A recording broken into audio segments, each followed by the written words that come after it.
Ladies and gentlemen, welcome to another episode of the Storybox, where I, your host, Jay Phantom, has the utmost privilege and honor to unbox the amazing stories of some incredible people from all walks of life and experiences. I'm delighted and grateful that you're here today. Now let's dive into the Storybox and hear more about our guest today. Welcome back, everyone. If you like to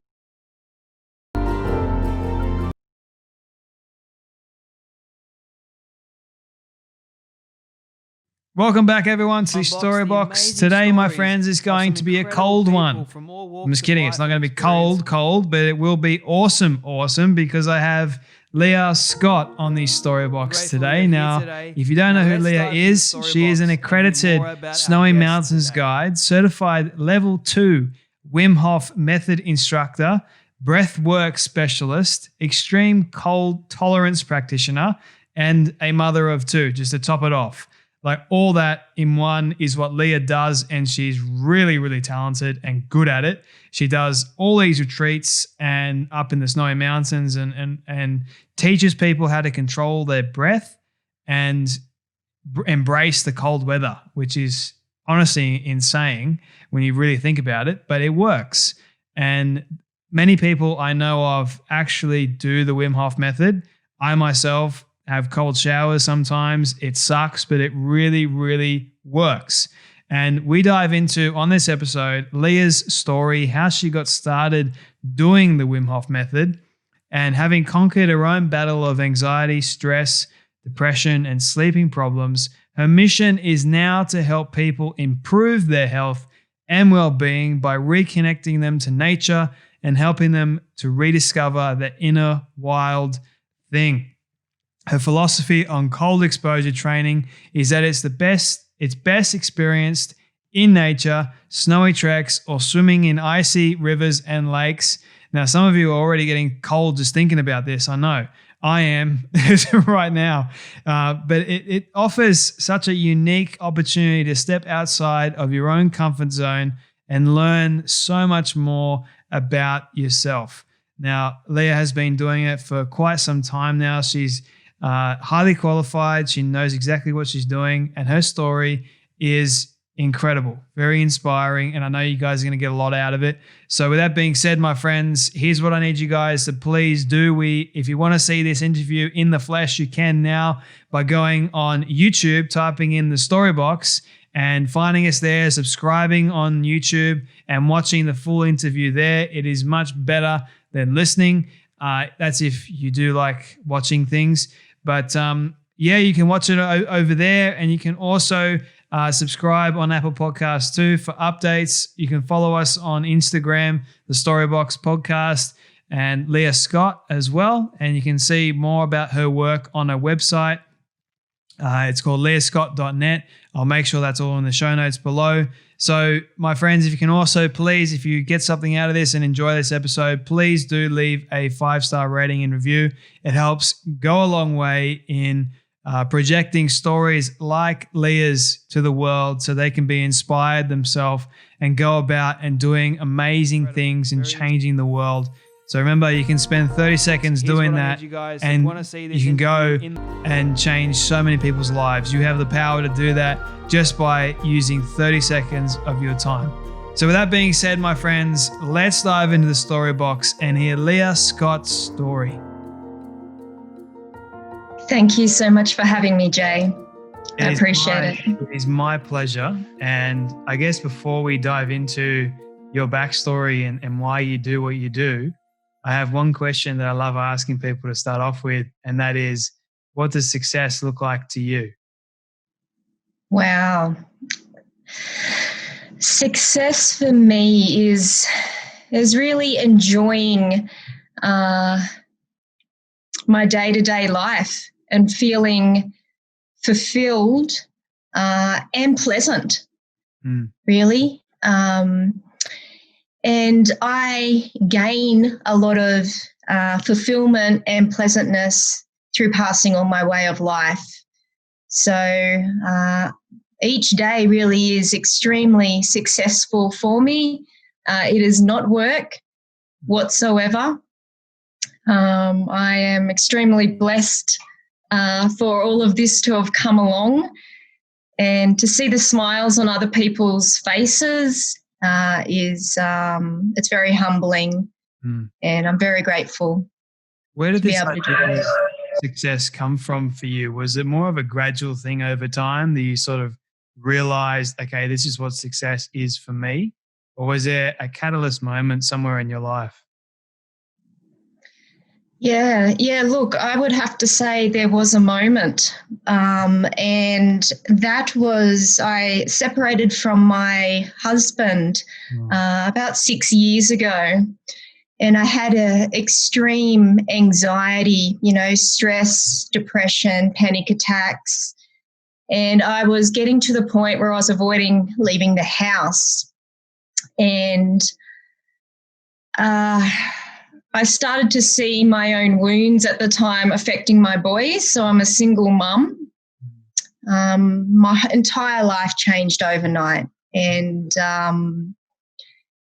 at that stage, I just wanted pleasantness. I think a lot of what I thought was success, right, which was the big house, lots of friends, the great job, the excess, relationships and everything, the materialistic items. At that point in my life, I realized, that this pot of gold that we're after in life, that I perceived was this success, actually did not fulfill me no longer. So I feel like I had a checkbox of lists that I would tick off, that society, that I was sort of conditioned in a way, you will feel good, you will be successful if you do all these things. But at the end of it, it wasn't fulfillment. And all I wanted was that pleasantness inside. And I let go of everything that I thought I knew at that point, and went on a journey and went out to seek simply, and I wouldn't even say it was happiness. It was just to have that peacefulness. And I'm surprised that when I found what created this joyfulness and whatnot within me, that I could actually pass it on to other people, and see their smiles and the transformation in them. And I suppose in a way is what has made me feel successful, is being in service to other people. I love that. What does real peace actually look like for a person? Good question. It is, for me, understanding how my internal state works, having a connection that I feel like I do have within my body, and being able to control that. And I would have to say that living this way of life of breathwork and getting into frozen rivers every day, that has been a huge gift in creating a very pleasant state within, and a peaceful and still mind. And to me, it radiates outwards, and my life and the people I have around me, it's far more peaceful these days. Speaking about this journey that you went on, how long did it take you to actually find that inner peace?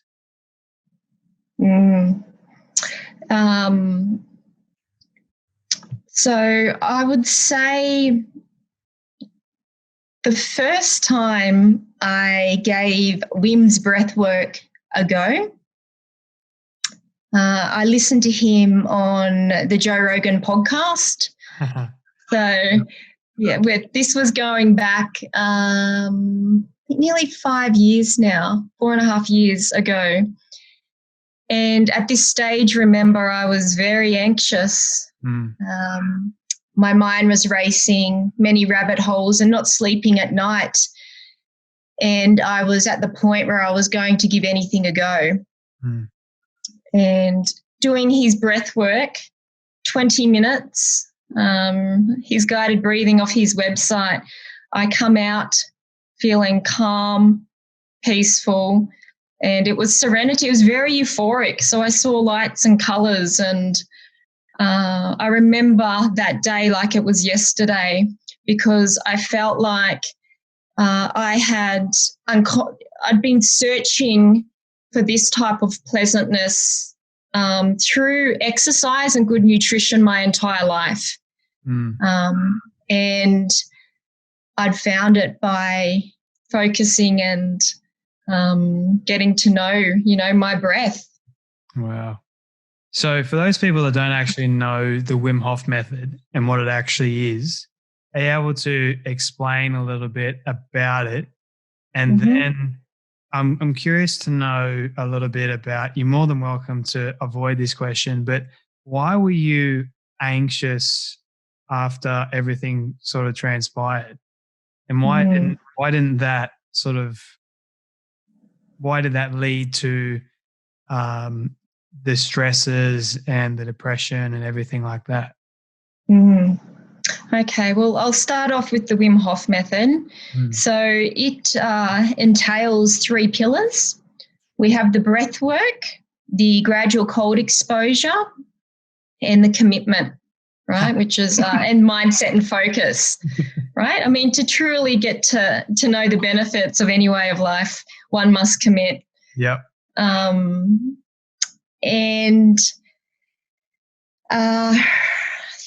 Let's talk quickly about the cold, right? The gradual cold exposure is starting off with a cold shower. Yep. And I always encourage people to have their warm shower first and then just turn it cold, for 15 seconds and slowly get yourself in and work your way up to a couple of minutes. I mean, that's where I started. To answer the question regarding why was I so anxious, stressed and depressed at that time, I lost literally overnight 90% of people out of my life. Wow. I had been with my husband for 16 years, and the life I knew, so in a way the identity that I'd formed myself no longer existed. So like that, I had one life, and then I felt very alone, which then I suppose brought in the feelings of where does my future lie? Who am I? I really had no idea. Today, I don't fully. I'm always on the journey of discovering myself, but I accept that and I love that. Back then, I had little confidence. I was very depressed about my past, and I tell people it's the greatest year of my life. The worst things that ever happened to me have actually been the best things, because it enabled me to seek out and discover myself. What do I like? What do I love? What are we here for? It's funny how that actually happened. And last year, I was dating someone for about 6-7 months, and I had actually formed this. It doesn't really compare to the amount of time that you were married for, but I understand the relationship aspect of your identity basically being ruined overnight and you sort of feel like you're lost in many ways, because I had created this identity for us, not for me, but for us. And that was the biggest problem, because I didn't know what I was going to do if the relationship had pretty much was broken and ended. And when she ended it, I was almost like, why are you ending this? There's no real explanation. And I didn't accept this was her choice. This was what she wanted. I didn't accept that there were so many problems about me that I needed to fix. And that looking back now, it was probably the best decision that she had ever made to leave, and for me to go on this journey of self-discovery, of finding out, okay, well, who is the real Jay? What does he want to do? And at the same time, I was in a brand new career of real estate, had no idea what I was doing. I was nervous. I was scared. I was flat. And I couldn't show anybody my pain, because you can't show buyers that. You just got to be this. You got to show up every single day. You've got to do the job. Otherwise, people can see right through you. So I would put on this facade. And it wasn't until later in that year, that same year, that I went on this journey. I kept asking myself day in and day out, who am I? What do I really want? And then I figured it out just when someone asked me this one question. He's like, so Jared's my real name, why do you want to work here? And I said to him, I want to help people. And I didn't realize what that actually meant at the time. All I knew was I want to help people. I didn't see the bigger picture, but I knew that if I had taken that job, my life would be completely different. So I stepped out in faith and took the plunge, pun intended, into the cold water. It hurt. But when I did focus on just breathing through it all, I realized that it's okay. It's all going to work out not exactly how I planned it to, but exactly how I needed it to be. Yes. And, fear, I mean, we can go into fear, right? Why do we fear taking that step? Initially, it's it keeps us so I don't know, in a way, like it's a delusion. We seem to be very afraid of what people will think of us, and what will become of us and what not. But taking that initial step, and it's a lot like the ice water, right? The first time is the hardest for everybody because of the mind, because our mind is just on the go all the time. But then each time we do it, it becomes that little bit easier. And I find myself that if I know that I fear something these days, then I must go into it. Yeah. I must keep doing it to conquer it, because that fear and these challenges and the adversity in our life is where the growth happens. And that's where we evolve. We really step up into a new state of being, really. If you're not nervous, something's definitely wrong. And those challenges are just so important, because they teach us about ourselves. And if I could tell my young self, is if you just be you, be authentic, then the right people will come. They really do. And I just think that in a way, if we can be authentic and vulnerable, and we all come from our misfortunes, in a way, we all go through hard times, and it is life, and to perhaps embrace it, more and understand it more and accept that life is suffering. But we can become great from that. You know, we don't have to fear it and be stuck in our box, in our one box, you know, that we've been conditioned to think and society wants us to be in. It's so true. You know, like growing up, I was conditioned as well to be in that box, to think a certain way, to believe a certain way. And the moment you would try to go outside of that box, you'd be literally lashed back into it and forced to do things, and you'd almost be made to feel like you are in trouble if you walked outside of that box. And I think that's wrong on so many levels. It creates more anxiety, it creates more hardship for an individual, but in also saying that, it creates more questions for that person to go and seek.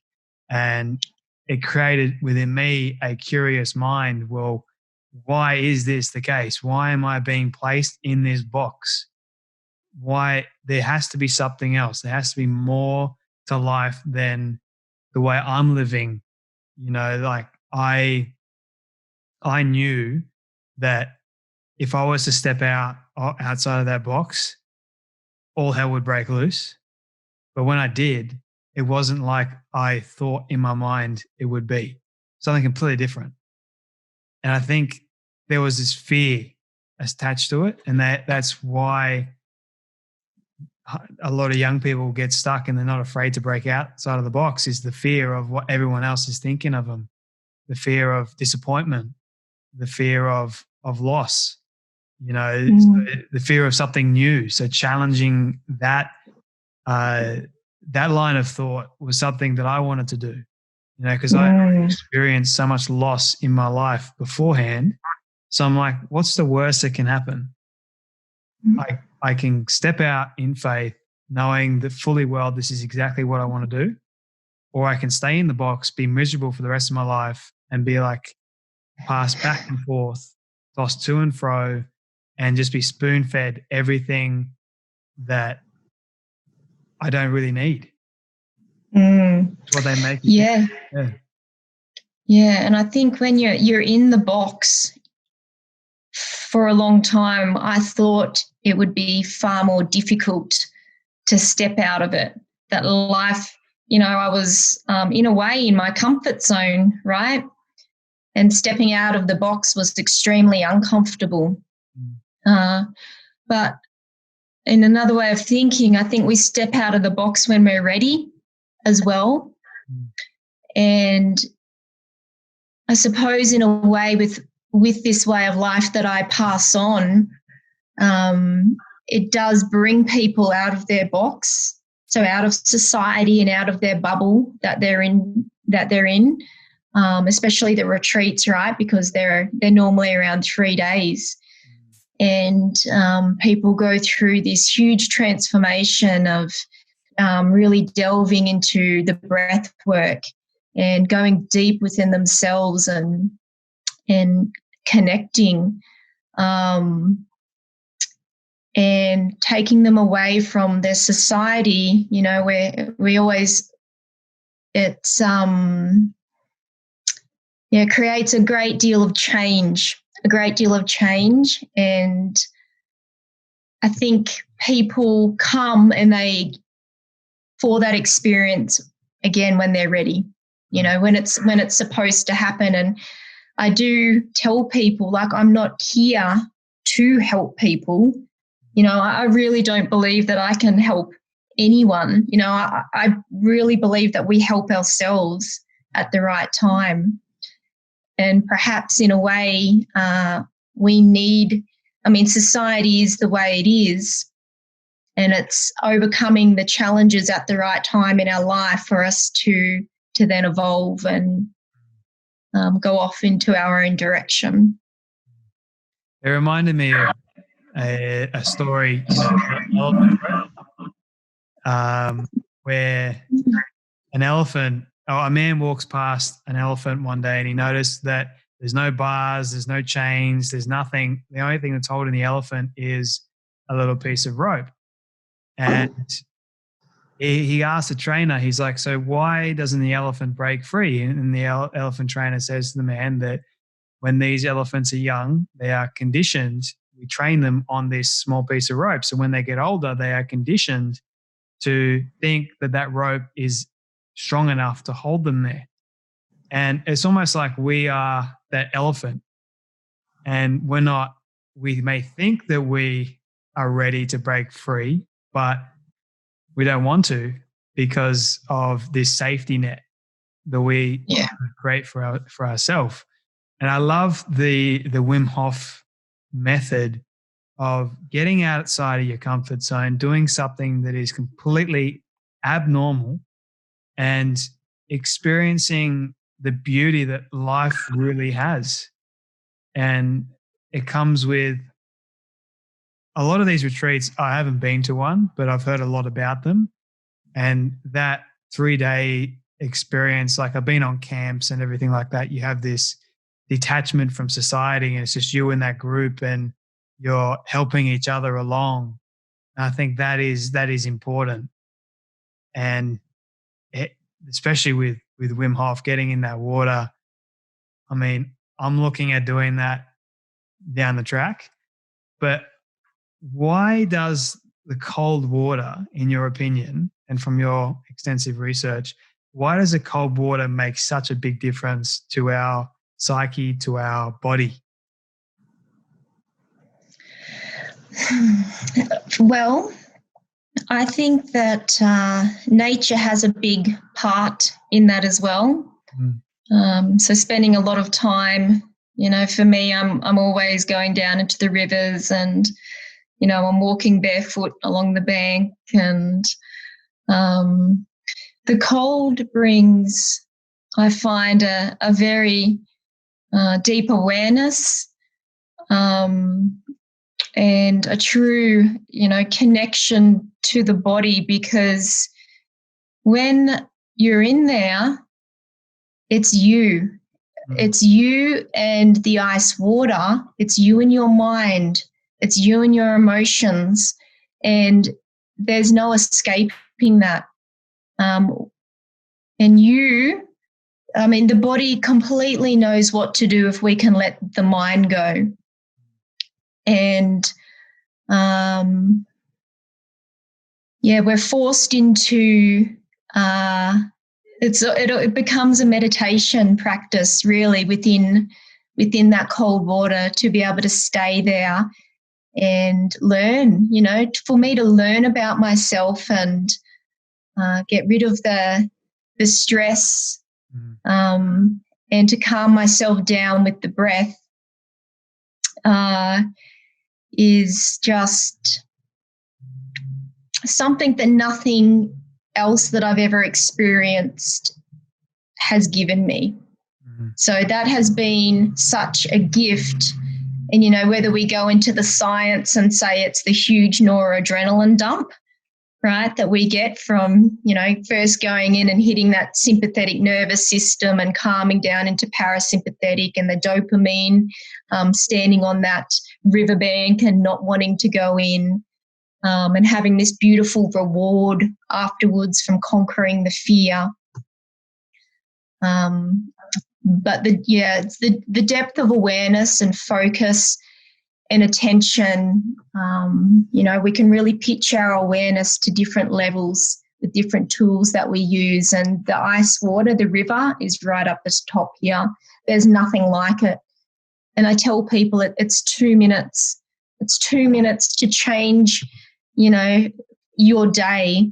And doing that every day, you're thinking, I'm just getting the best out of today, right? I'm putting myself through 2 minutes of suffering, adversity, to change that entire day. But then it becomes weeks, and then it becomes months. And, it's fear of the cold is the natural common denominator with everybody that comes, no matter who they are. We all fear the cold, but who would you be if you didn't have that fear? I tell people, it's just life-changing for everybody.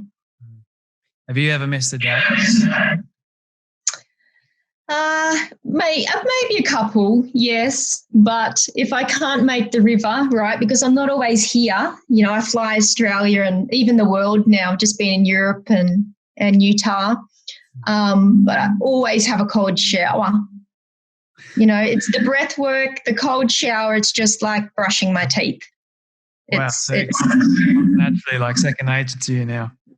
Yeah, and it took a while to build that up, to build that practice for sure, but it's who I am now. It's just ingrained.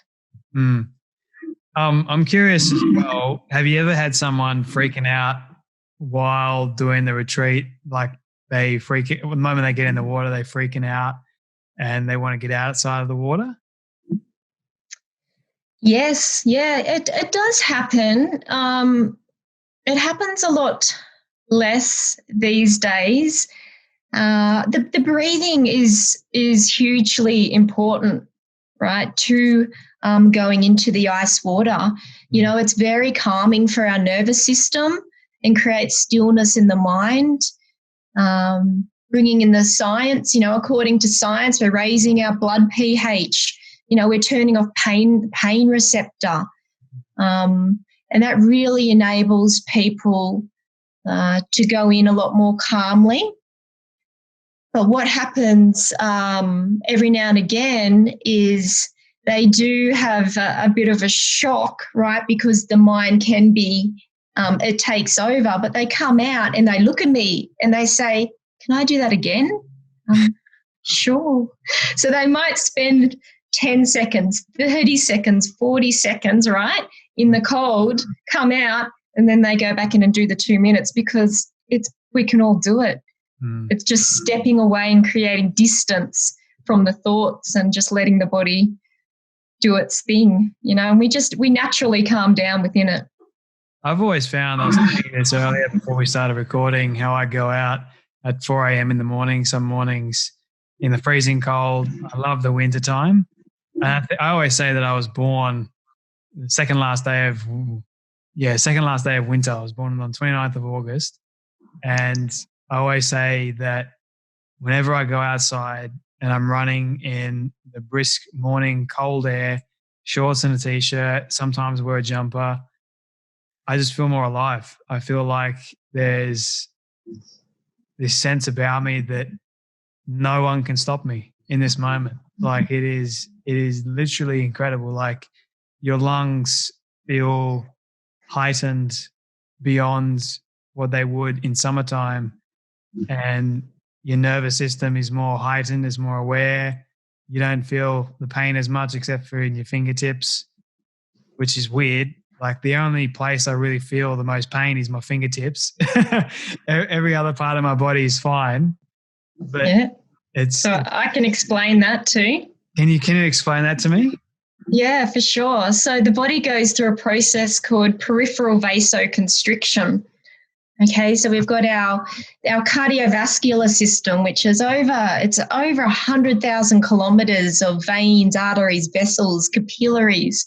It's enough to go around the globe 2.5 times inside of us. And in the cold, it narrows. So it closes up and the warm blood makes its way to our core. It flushes out our organs. Because in an extreme survival sense, the body wants to protect the core, right? Yeah. It doesn't matter if we lose so much a finger or a toe. It's very clever. Yeah. That is fascinating. It is.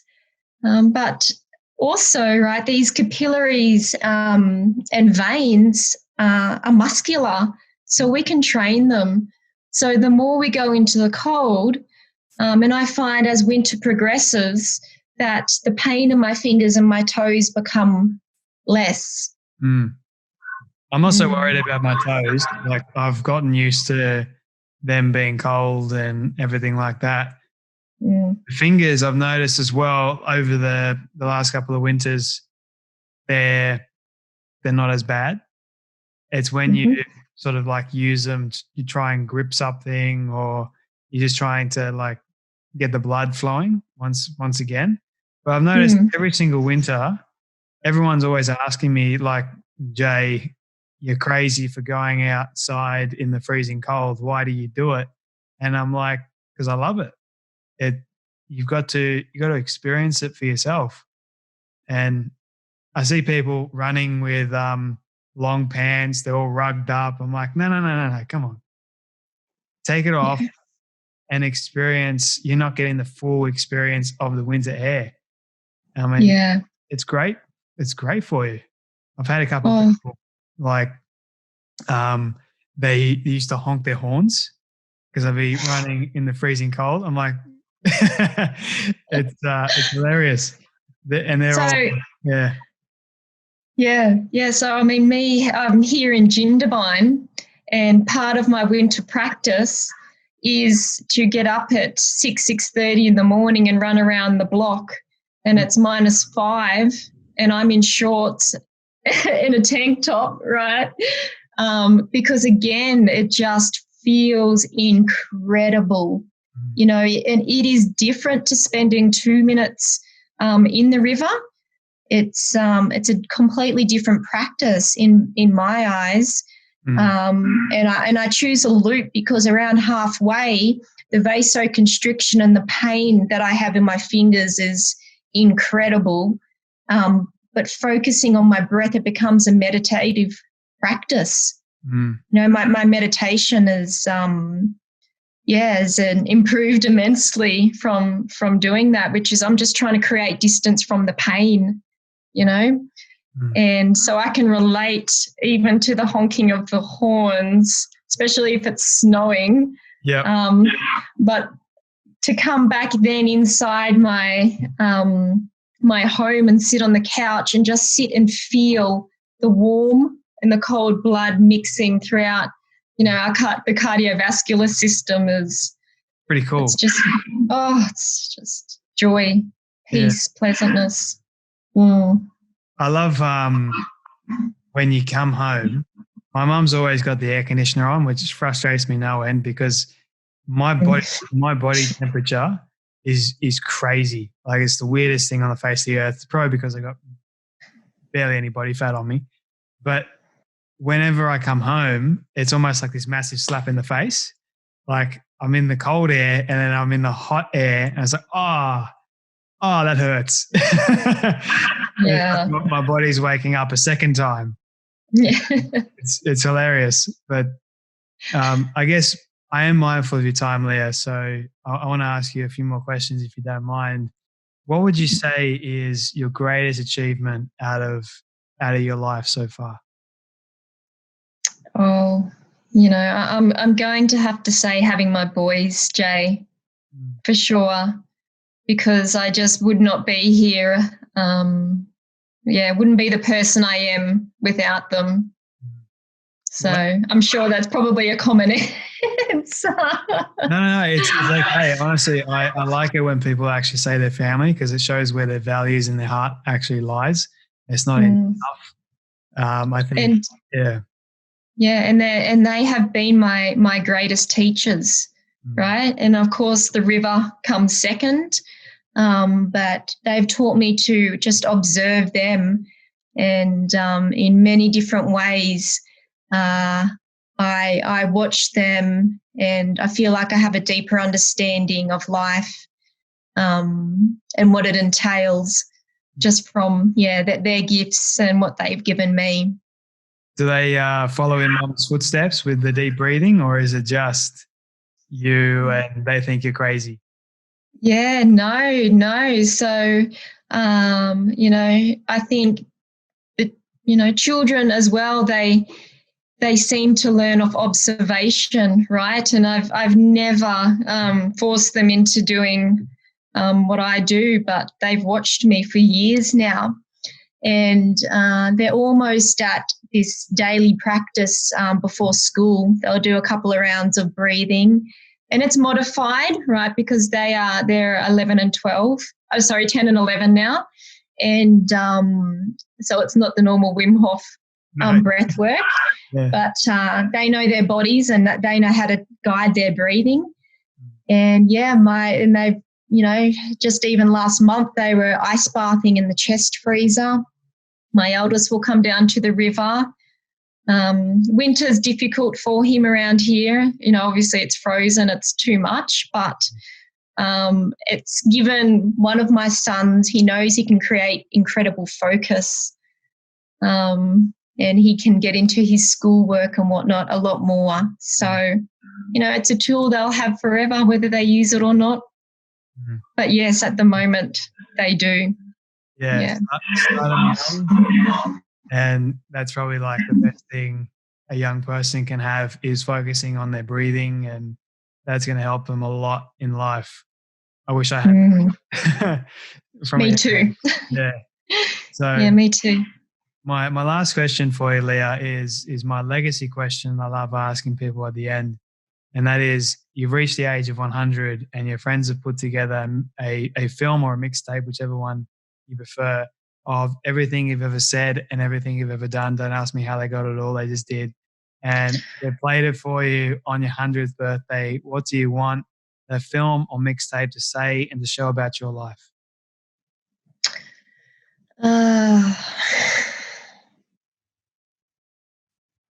Probably just that I gave it really the best crack I could. I will be learning, adventuring and experiencing until the day I die.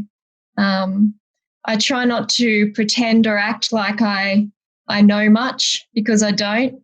And yeah, it really is probably that simple, that just to enjoy what I can along the way.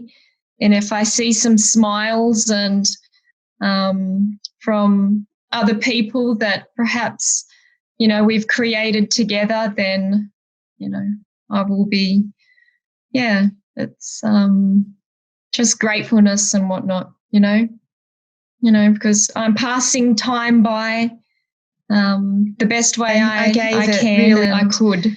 For me, it's those simple things and experience the day I die. Pretend or act like quantity. I love that. Well, you've made me smile today, so I really appreciate your time, Leah. Thank you, Jay. Coming on the Storybox podcast, sharing your journey, being vulnerable as well, and for sharing your advice. So thank you so much. Thank you. Thank you for having me. I don't like this part because it means that sadly we have come to an end of yet another incredible story. I just want to say thank you to all of you for tuning in and listening to our guest today. It is my prayer that you would have felt inspired, motivated in some way, and that you would have learned something new as well. If you like to hear stories like this one, you can do so now really, by searching up the Storybox and experience, pretend or act like I did. Well, if you did get something from our guest today, please share it around to a friend or family member that you think could benefit from hearing this powerful story. And before you go, please leave a rating and review on Apple Podcasts. It will only take 30 seconds and it will go towards reaching more people. Let's start changing lives through powerful stories like this one.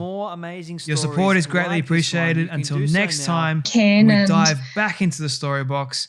I'm Jay Phantom, and don't forget, your story is worth more than you know. Quality moments. I'll catch you next time. I love that. You did get something from our guest. It's your time, Leah. Thank you, Jay. Coming today. Please share it. Sharing your journey, being vulnerable as well, around to a friend or family.